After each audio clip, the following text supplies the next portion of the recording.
Terima kasih Anda masih bersama kami dalam perbincangan di Tajuk malam hari ini, dan saya lanjutkan masih ke Pak Heri. Tadi sempat terputus terkait dengan rehabilitasi untuk tempatnya ini Pak, Papua Barat sendiri. Ya, jadi memang kita ada hambatan ya. Jadi di kami itu untuk rehab itu memang ada dua ya.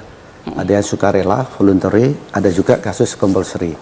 Nah, kasus compulsory ini terutama yang kasus ungkapan yang sedikit 0, atau bagaimana yang sedikit, kita akan melakukan asesmen terpadu TAT.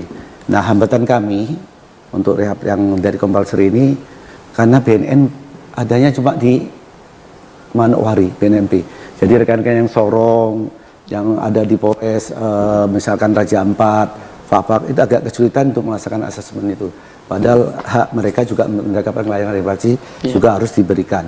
Nah, itu makanya kita mensiasatinya nanti kita akan melakukannya secara online karena sudah diskusi dengan jaksa pun setuju, kita akan melakukan online. Yang menjadi masalah sekarang tempat rehabnya di mana, itu jadi pertanyaan. Sama dengan orang yang voluntary tadi datang jauh-jauh ke tempat kami, ada yang tadi saya sampaikan pekerja tambang, yang aku pekerja tambang, Pak saya sudah kandungan Pak, saya mau ingin rehab. Oh ya, di asesmen oleh dokter kami ada namanya rehab medis. Nah, rehab medis itu akan menilai seorang itu sampai di mana ketika ketergantungannya. Kalau parah atau sampai ada ke arah gangguan psikologi, itu akan biasanya kita rujuk ke Badoka tadi, yang balai besar atau mungkin di Lido. Tapi kalau masih taraf ringan, kita berusaha melakukan rawat jalan. Di tempat kami ada 8 kali pertemuan semacam itu, dan salah satunya adalah kita lakukan tes urin secara mendadak apabila terpakai, dan itu diberikan penguatan-penguatan terkait untuk tidak menggunakan narkoba. Nah, seperti itu. Jadi seperti saya sampaikan tadi, kalau sudah mengenai rehab yang menjadi pertanyaan tadi, di mana tempat rehabnya sampai dengan putusan waktu sidang, kan kalau dari asesmen itu sebenarnya penting ya, asesmen itu TAT tadi yang kita sampai lupa ya tadi. Di TAT itu ada tim lagi, ada 2 tim sebenarnya, namanya tim asesmen terpadu, ada tim namanya tim hukum yang terdiri dari penyidiknya Polri, kemudian penyidik BNN, dan dari jaksa, kemudian dari Papas kalau dia anak-anak. Itu dari tim hukum akan mengasesmen yang bersangkutan ini layak nggak direhabilitasi. Yang bersangkutan ini perannya apa? Kalau dia bandar, ya sudah. Kalau memang dia bandar dan pecandu, ya kita lakukan boleh rehabilitasi tapi di lapas. Tidak di dalam balai-balai seperti itu. Tapi kalau dia memang murni korban, ya korban penyalahguna, atau dia pecandu yang terjebak mungkin dalam suatu pesta sama temennya dicekoki atau gimana, nah itu bisa kita lakukan seperti tadi itu, rehabilitasi yang rawat jalan. Kemudian dari tim medis dan tim tim hukum dan tim medis, lah kalau tim medis itu memang harus dokter yang sudah bersertifikasi. Ini hambatannya. Makanya kami kalau melakukan online ya dengan tim yang ahlinya tadi. Nah, dari tim medis nanti akan kesimpulan, oh dalam perkara ini yang compulsory ya, yang tadi terkait hukum, yang bersangkutan dengan barang bukti yang sedikit atau mungkin hasil razia. Hasil razia itu kan nggak ada BP, hanya urin positif. Itu kita asesmen tadi, hasil asesmen medis, oh ini masih pemula, masih rekreasional, maka boleh rawat jalan. Oh ini udah ada gangguan psikologi, agak dalam kata kutip ya, agak jiwa, gangguan kejiwaan, harus dirujuk ke Badoka. Baik. Jadi pertanyaan berikutnya tadi, di mana tempatnya? Di mana tempatnya? Ya. Baik. Inilah perlu dukungan dari semua pihak. Iya, baik. Untuk Pak Adi sendiri dari pihak Polres Sorong Kota sendiri, apa terkait tempat rehabilitasi? Mungkin ada tempat-tempat khusus selain dari BNN punya, atau yang mungkin swadaya dari masyarakat atau kelompok-kelompok LSM begitu? Kalau kita dari Polres Sorong Kota belum pernah kita lakukan rehabilitasi, karena kasus kita yang penanganan itu yang ada anjuran yang terbaru dari Kapolri untuk masalah restoratif justice. Nah itu kita lakukan penangkapan, contohnya di bawah semanya sesuai dengan anjurannya, nah kita bisa lakukan rehabilitasi. Tapi untuk berapa tahun ini kita untuk barang buktinya di atas sema kebanyakan begitu. Jadi kita belum melakukan juga upaya-upaya untuk rehabilitasi.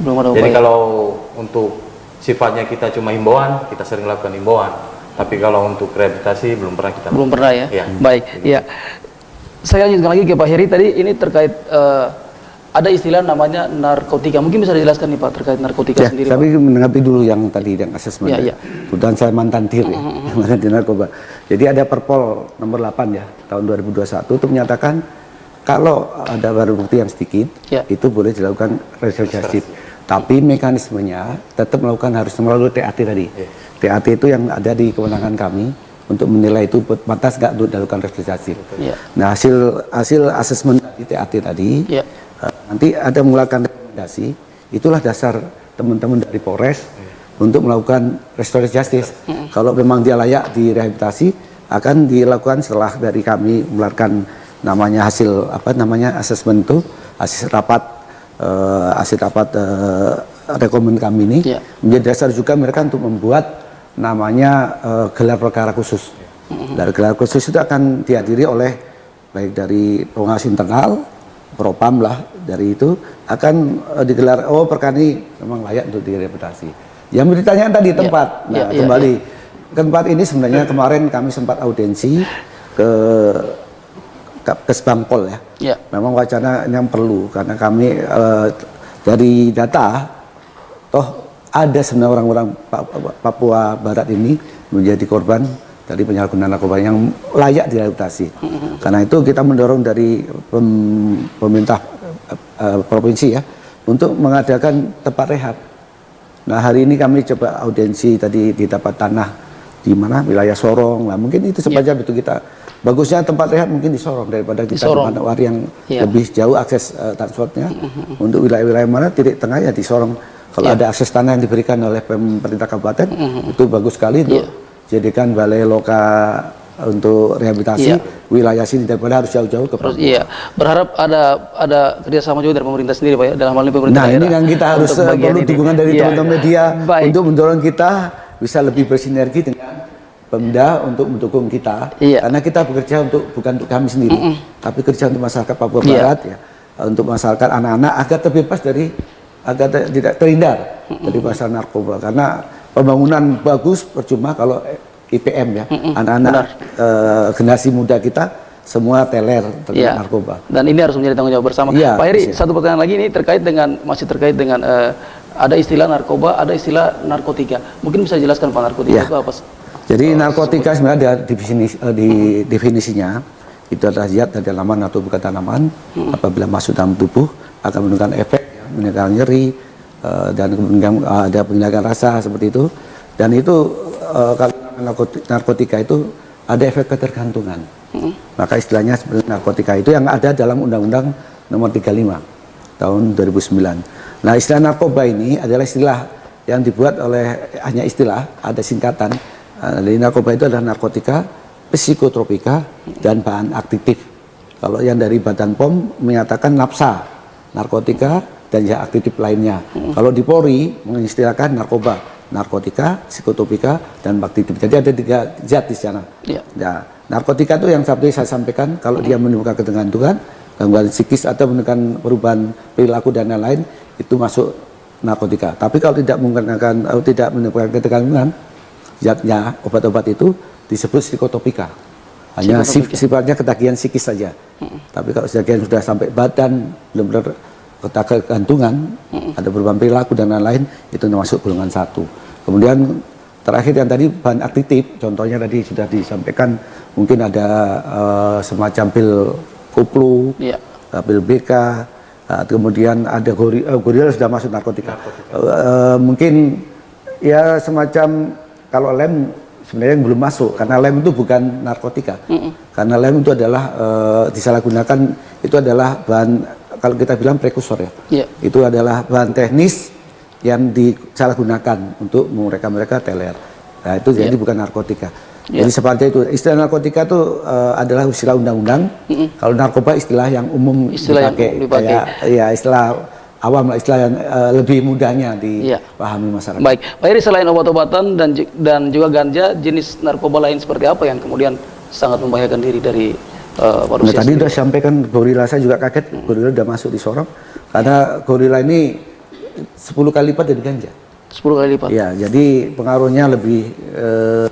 Kalau orang bilang kenapa disebut gorila, karena kalau kena narkotika jenis ini orang seperti ditimpa kayak gorila gitu. Jadi Pak Heri, saya potong, maaf. Ini menarik.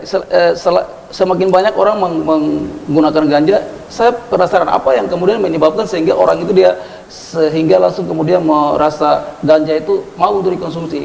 Kira-kira rasanya bagaimana, Pak? ya, kalau saya baca literatur ya, karena saya diskusikan, Ya. ada namanya, kemarin saya pernah waktu jadi kepala BNN Kota Tangerang Selatan, saya didatangi oleh pendiri LGN ya, Lingkar Ganja Nusantara untuk legalisasi ganja.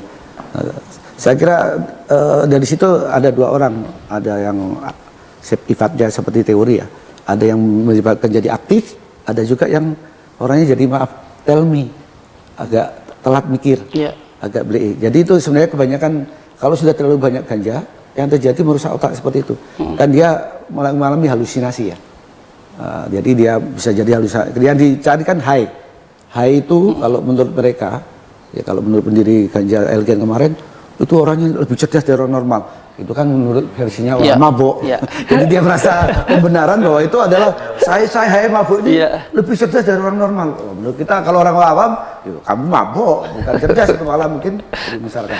Nah kita bayangkan kalau orang kena ganja mengalami halusinasi seperti itu, bisa suara, bisa penglihatan, apalagi kalau dia yang pakai itu nanti supir bus, ya.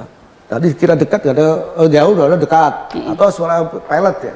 Pilot kena teller high ganja, dia bilang, aduh, ini landasan udah dekat, turunkan ya, padahal belum. Nah itu kan bahaya sekali. Jadi yang paling bahaya ya, jadi menurut saya jadi otaknya rusak, jadi orangnya bodoh tadi, tadi, telat mikir. Kita nggak ingin sumber daya manusia kita, anak-anak generasi manusia kita, jadi generasi teller yang hanya mikir gitu, terus, gitu. Bahkan kalau tanya 1 tambah 1, dia mikir 1 tambah 1. Yang harusnya otomatis jawab. Saya pernah lihat adalah orang yang pengguna ganja, saya tanya 1 tambah 1 berapa? 1 tambah 1, ya seperti itu. Itu karena telat mikir. Dan pertanyaan kadang cenderung diulang. Itu, jadi bahayanya ya seperti itu. Jadi kalau dibilang, itu pengobatan, itu bullshit. Karena yang intinya mereka adalah untuk mabuk tadi, rekreasional, untuk high tadi. Baik, Pak Heri, kita jeda dulu, nanti kita lanjut sama berikut. Pemirsa jangan kemana-mana, kita kembali setelah bersama-sama berikut.